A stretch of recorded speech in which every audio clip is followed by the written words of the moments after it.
पोलिसांसोबत तुमची बाचाबाची सुरू आहे. आता तुम्ही कलेक्टरेटच्या समोर बसायचा निर्णय घेतलेला आहे. खरं म्हणजे 2 दिवस आम्ही चालून आलेलो आहोत.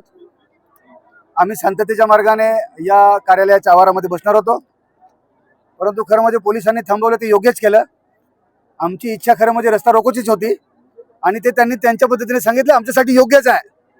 आम्ही गेटवरच बसणार होतो खरं म्हणजे, पण असं उद्या सांगायला नको की तुम्ही आम्हाला न विचारता रस्ता ब्लॉक केला किंवा तुम्ही आम्हाला म्हणजे आपल्याशी चर्चा न करता तुम्ही ब्लॉक केलेला आहे रस्ता. खरं म्हणजे त्यांनी आम्हाला हे भाग पडलं आणि आमचे हेच म्हणणं होतं आम्हाला रस्त्यावर बसून या कार्यालयाचे सर्व गेट आम्हाला बंद करायचे आणि आम्ही ते करणार. आज रात्र आहे, रात्रीला या ठिकाणी तुम्ही पोहोचलेला आहात. पूर्ण रस्ता बोईसर रस्ता जो आहे हा ब्लॉक आहे. अनेक वयोवृद्ध लोक आहेत आपल्यासोबत, अनेक वय झालेल्या महिला आहेत, पुरुष आहेत आणि चालत आलेले आहेत. काय व्यवस्था आहे याची? व्यवस्था प्रशासनाने काय केली आम्हाला माहित नाही. आम्ही व्यवस्था केलेली आहे. आम्ही 10 दिवसाची शिदोरी घेऊन आलो. पाणी आमच्या बरोबर आहे, अंतरून पांघरून आमच्या बरोबर आहे. त्यामुळे आम्ही शेतकरी आहेत. जिथे आम्हाला जागा मिळेल तिथे आम्ही राहू आणि तिथे आम्ही झोपू. आज आणि उद्या खरं म्हणजे आता आम्हाला चर्चेला बोलवत आहेत, परंतु आम्ही आता चर्चेला जाणार नाही.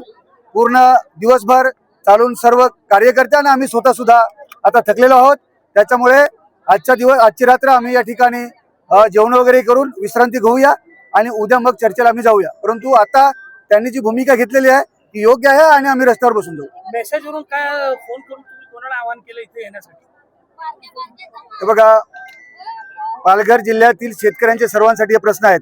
त्यामुळे पायी चालण्यासाठी काही शेतकऱ्यांनी थोडासा कंटाळा केला जरी असेल, परंतु आता त्यांना आम्ही आवाहन करतो की तुमच्याकडे जे वाहन असेल ते रिक्षा असेल, बस असेल, ट्रक असेल, टेम्पो असेल किंवा ट्रेनने सर्व जिल्ह्यातून या जिल्हाधिकारी कार्यालयावर उद्या सर्व शेतकरी कामगारांनी एकत्र यायचे. एवढा मोठा जनसमुदाय असताना सुद्धा प्रशासनाने आपल्यासमोर आतापर्यंत चर्चा का केली नाहीये किंवा याची काही चर्चा झालेली आहे?